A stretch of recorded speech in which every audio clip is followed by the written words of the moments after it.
Olivia. Mm-hmm. We'll start by just talking a little bit about what you can remember. I know you were born in 1938, right? Mm-hmm. Yeah. So pre-wars, you were very young. Yeah, but I remember that in the morning, my dad kissed me goodbye. And then we went to see my mom and I. I was an only child. My mom and I went to a friend of hers to just visit with her, and somehow I had my doll I got for my dad, my tate, and that for my last birthday when I was 3. And that was pretty much it. And I only remember, don't even remember that this girl came and gave my mom a little note, the note I left here. But I only know that we were right after we visited with my mom's friend. We were in this big train and having such a long train ride. And there were so many soldiers on that train. I remember that, and I know I was very sleepy, and I couldn't understand why my dad wasn't with us. But I thought, maybe he's coming later. Well, back up a little bit. Tell me a little bit about, you were born in Austria. In Vienna. Grew up right. in Germany. Yeah, that's where Right. my mom took me then. She took you from From Vienna to Germany. Mm-hmm. She took me to And Hamburg, your father, Germany. Your father was where? My father was taken away, but she told me my father had died. Where was he taken to, do you know? No, this girl wrote that her mom said everyone was taken to Mauthausen, but I'm not sure about it. I think what I later found it's that they took him to Riga, and that's where he perished. He did not survive. No. So you and your mother. Yeah, and my mom had a German identity card, because when she was a child, and that's what I learned far later, that when she was a child, she witnessed her parents being killed in a pogrom in Russia. She was born in Vilna, in Vilnius now, Lithuania. So, and there she ran away. I don't know how old she was. I just found out in her little journal, which she wrote like as for Sunday school. So that was this little. I have, have that. Still, I should have brought it. I'm sorry. And she really. I can always get it later. Yeah. Just so you know. Right. And there she wrote, and I'm still totally, getting goosebumps when I think about it. But she wrote in there like a story for children. Today, children, I want to tell you a story about, about a man who very kind, and I have it word for word, and he was, he was a Jew, and he was. It was a day before Passover, and he was with his wife and his little daughter in a neighboring city or so, and was looking forward, to. So that's how she was writing it, and then all of a sudden, there came those Russian soldiers, and they didn't like Jews, but it was so beautifully written, I cannot tell it that way. So but this commander there said that they should put him in jail, but they didn't do that. They beat him to death and took everything away what he had. And how it happened that her mom died also, she didn't know, and the little girl was I. That's what she wrote, the very last note, the little girl was I. And she ran away to... She was how old? I don't know. She was just a little girl, but she had several siblings, so I don't know. And she went to Königsberg, and in Königsberg she got into an orphanage. I don't know how, everything, but she wrote it down, but something in Yiddish, in Hebrew script, and the others in old German script, and I had a hard time to decipher everything. And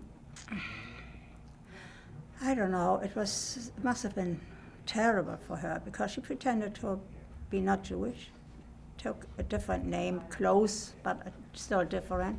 How do you suppose she got all that documentation? Do you know? How Yeah, she was when able she to was do that? yeah, she didn't have anything. And she went into this orphanage and said her parents died, which was true.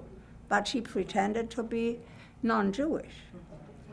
And said her name was Emma Grillat, you know. And that sounded a little East Prussian, because they have all an AT in the end, a lot of it. And It's amazing she knew to do that yeah. as a little girl. Yeah, I don't know how old she was. Maybe she was already 10, 12 or so, you know. No idea. And Isn't that funny how during that time we don't find that to be so little anymore? no, it was not. It was not. And she was, you know, she later was trained as a nurse, and she was even working in World War I as a nurse already. So, starting, you know. And so that's how she got this German identity card.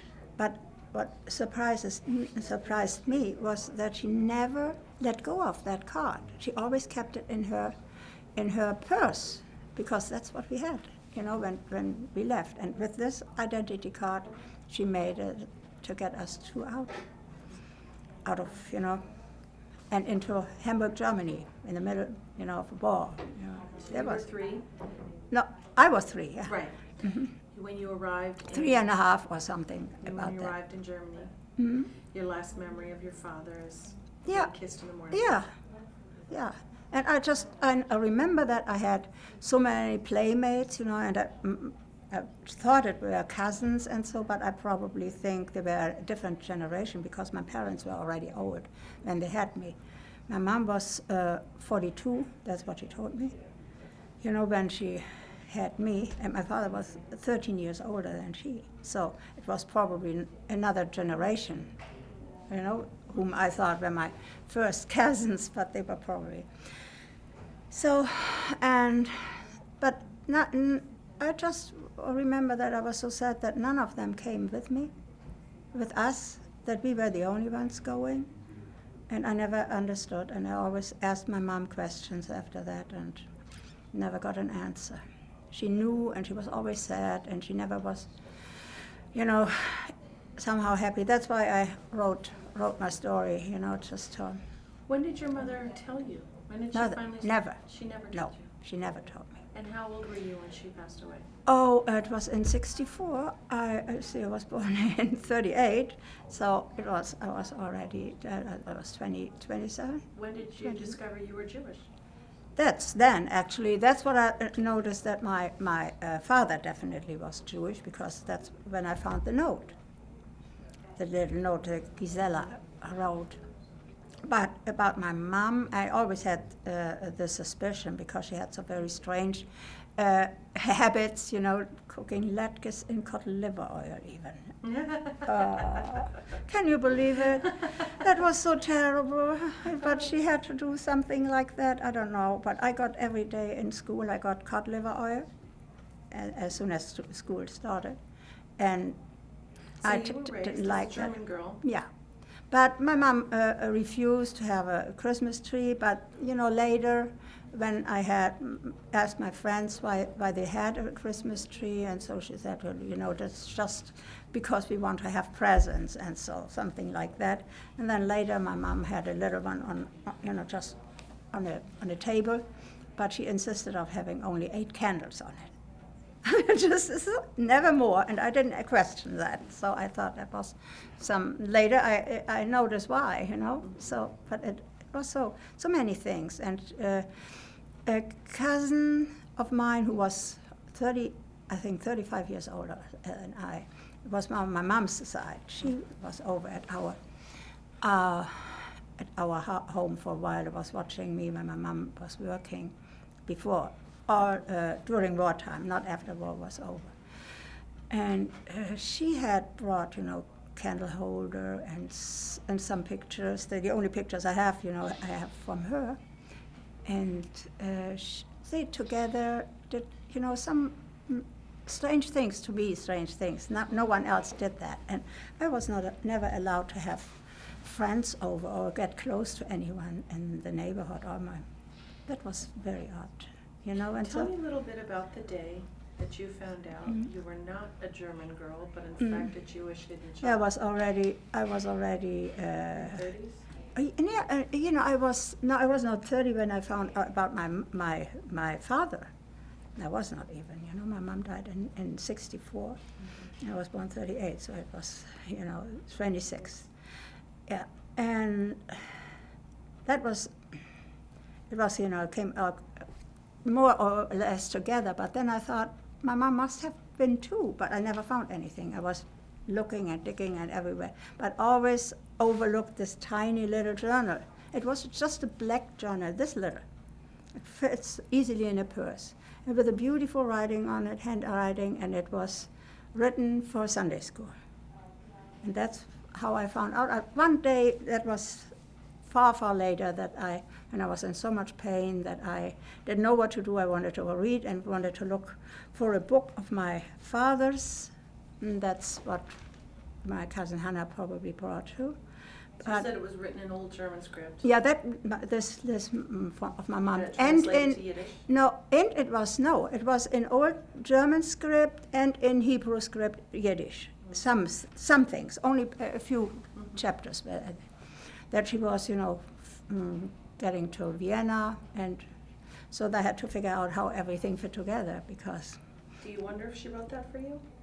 I don't know. Yeah, very last thing was that she wrote, "Now you see, my child," and that was so. She probably suspected that I would read it, but she gave all the other little books she had.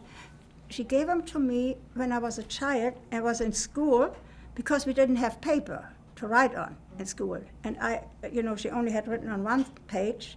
On one side of the page, and I turned the book around and had a totally new book then, and I could write in there. And I have even some math formulas and stuff like that I wrote on them. Because I don't know if she ever suspected I would read it or she just left it to chance. But the last thing, it was that she said, "Now you see, my child." All I always was looking for was, I was always searching for God. That was because she probably lost her faith, but not really. She was still thinking somehow there must be, some So you said reason. she still hung on to it. Yeah. With the 8 candles on the Christmas Yeah, tree. and then, and before that, before we had ever a tree, and when still cousin Hannah was there, then they did some strange things at Friday nights. They were lighting imaginary candles. There were none. They had the candle holders up there. But it was so beautiful. They were singing, and though both had a beautiful voice, my mom was an alto and cousin Hannah a soprano, and it was so pretty. And when they were talking, they talked in a different language too, but she always told me it was East Prussian, because that's where she was from. She was, she grew up in Königsberg, so they didn't really lie, but it was Yiddish, what they were talking about. Later I learned it, As a hidden child, how do you feel about what she went through? Oh, it's just, I'm totally amazed. More on what we were just saying. There's a sense of a lack of identity, a lack of understanding, Absolutely. a lack of foundation. Right. How do you deal with that? How do you find a sense of home and peace? Yeah, first it happened, during my mom's lifetime. I always tried to ask, and and that's what I wrote in my book. So the real struggle I was going through to always, force her to tell me, but she didn't. Always, she backed off again and again. And one time she broke down after when I was already in med school, I told her that what I now heard about what the Nazis had done and everything, and then she knew. And how could she have known, when nobody else ever admitted to have known anything? So So it wasn't until finding this journal that you found out you were even Yeah, Jewish yeah. and that your father died in a camp. yeah. No, that my father died in a camp. I found already. With the note. Yeah, with a note. And So, but how were you able to explain that, knowing that it was the Jews that were rounded up? Did you have a sense of wonder if he was Jewish, or just a victim of? no, that's where I knew he was Jewish, because And he you were was how old? when You found the note? I was 26. 26. Yeah, so that's when because they all were wearing. That's what the note says. All wearing the yellow star on their clothes. Tell me about So- that day. I don't really remember that. I just know that I was looking through everything else. I didn't have much time. I had a big family by then, so I was married, had 7 children. So I had to, but I was married to a non-Jew, right? And so that's what probably, made us. He was, a single child, and so that's why we had a big family, because both of us, and his father, he was very much older than I was. He was 25 years my senior, and he had lost his father in First World War when he was 1 year old. So it was somehow, and he was very kind and very, very a good person. But we both had probably the feeling we had to create a family, to have someone to hold on to, and that no one would have the same problems we did. See, my children don't have any grandparents, never had. So it was just, they are too little to remember my mom. That's, the oldest one probably remembers her a little. And I don't think the other 2 after that, and she only knew till 4. Then after that, she died in 64 and 63, and by the end of 63, my 4th child was born. What religion does your faith lie? Would you say? My kids Yours. At 26, finding out you're. I just was raised by my mom always to just believe in God. And that came up one time when I was in school. We had to say what religion we were, and everything. And I asked my mom, what religion are we? And she said, we are believing in God. But later I learned, that even in this word in German, Gottgläubig, was something Hitler even invented. That was a strange kind of religion. But this was true, just believing in God, that she didn't want to be anything else. Do you have a sense of amazement at the extraordinary conditions your mother Yes, put I the was both of just. you in? Yeah, but especially what she was going through, she must have missed it so much, because otherwise she would not have held on to, these ceremonies on Friday nights, and even when she was giving blood, donated blood, she got a lot of eggs. Otherwise, we didn't have anything to eat. But then she, she was baking a bread. She never told it a challah, didn't call it a challah, but it was a bread. It was exactly the same like a challah was. She lost her parents Yeah. when she was young. Yes. She lost her husband. She took you Yeah. and fled to Yeah, Germany right. and raised the both of you as Yeah. non-Jew Yeah, right. German. Yeah, just. But she managed to keep some sense Mhm. of Judaism Mhm. in your home Mhm. without you knowing it. Yeah, but still instilling that in me. Instilling it in you. Yeah, because, I never would have wanted to be anything else when it, was to come to a religion at all. If I could have chosen a religion, And so you raise your children, Yeah, pretty much the same way. much the same Yeah, way. right. And Believe in God, right. still keep some of the same traditions. Yeah, the ones in Germany right now, I don't think, because my one of my grandsons, the oldest actually in Germany, I have still 4 children who live in Germany, and he lives in Hamburg, and he told me, I just don't dare to tell anyone anymore that I'm Jewish. And it was before that, maybe a year or 2 years prior to that, his mom had overheard him talk to one of his friends, and telling him here. His friend started, I'm actually of 3 different nationalities. And he said, I am a German, I am a Kurd, and I am a Turk. And then my grandson Carl said, come to think of it, I'm only 2. I'm a German and a Jew. So that's what he was 8 then. That's what my daughter told me once when she overheard him doing this. So what brought you to Tennessee? I had already a son who lived here, who lived before in LA, came over back to Germany for a while and couldn't stand it, and he came back to America. He was a screenwriter. And at that time, one of my daughters lived in New York City, was studying at HB Studios in Uterhagen, for acting and dancing and singing and everything. So, but she had already studied in Germany, had majored in religion, but what is it? Can't think of it.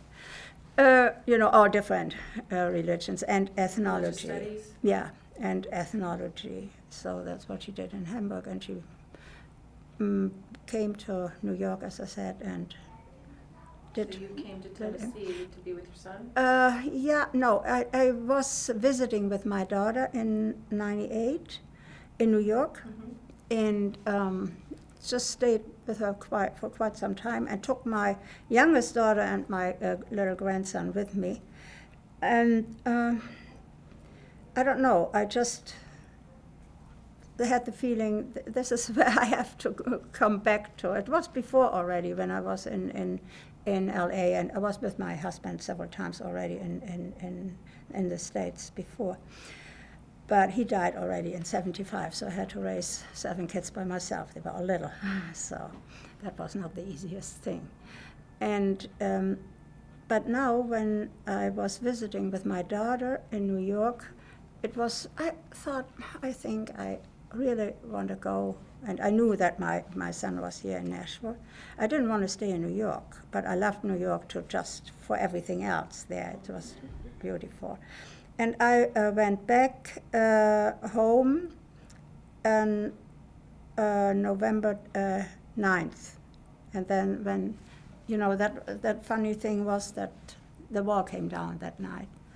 So when I landed in Düsseldorf that morning, I saw all the headlines, wall came down, and then I was glued all day to the TV, and on the other hand, my decision was made right away. I thought, now it can't be, very good for Jews anymore, because people over there on the other side never knew what democracy was or is, and they probably will claim the whole country for themselves and will have the foreigners out and everyone else out, and that's what happened after that. They just kept it a little under wraps, but it was that way for a long time. Well, it's been over 50 years. Yeah. Do you have a sense of belonging yet? Yeah, I love it here. I fell in love here, and even after my son, who came, was the reason for me to come to Nashville. He went back a time to finish a movie in Germany, and it's now 6 years ago, and he died there. But I still, stay here, and I have now 2 daughters here. The one from New York lives here, and little Laura is here in Temple in religious school and loves to go there. And, and my other daughter, my youngest daughter, lives here, has her family here, is married here. So, I still have 4 over there, but I haven't been in Germany. Not once. Is it difficult for you to think of yourself as a survivor? Yeah, somehow. Somehow, but my mom was one, and and so I thought, I was hidden, and during the time I didn't even know that I was a survivor. Never, and so that's what I was told later. I always thought, I knew that my father, was died in a concentration camp, but that my mom was this strong, this brave, I just never understood it when she was alive. And that's what I really regret. But, she didn't want me to know. She was scared, I guess, very scared. So that's... She had lost everybody that ever Yeah, meant anything to yeah, her. yeah. And that's why the she heroic one actions. time, I don't know, was there that during one of my inquiries that she said that the hate for the Jews would never go away or something like that, So I thought, how does she know that? It was all before. She never told me anything. When I then asked more questions, she just... So now when you look back, you see how a Yeah. lot of things make more sense. Yes, oh yes. That's what right away when I found this little journal of hers. Tied And up a lot of things that for was you. the first time that I really had this experience. Oh, now I know. Mm-hmm. So everything made far more sense after that. But It must feel amazing on some levels to see Yeah. what extraordinary strength you yeah, come from. yeah. But on the other hand, if she had told me, I probably would have had some family would find someone, and so now it's so hard. I'm on the internet with this Jewish genealogy list, and so someone found me once because of my mom's maiden name, which is pretty scarce, I guess, rare. It's Grilliches. So, and there was an economist from Harvard who contacted me and said that we must be cousins.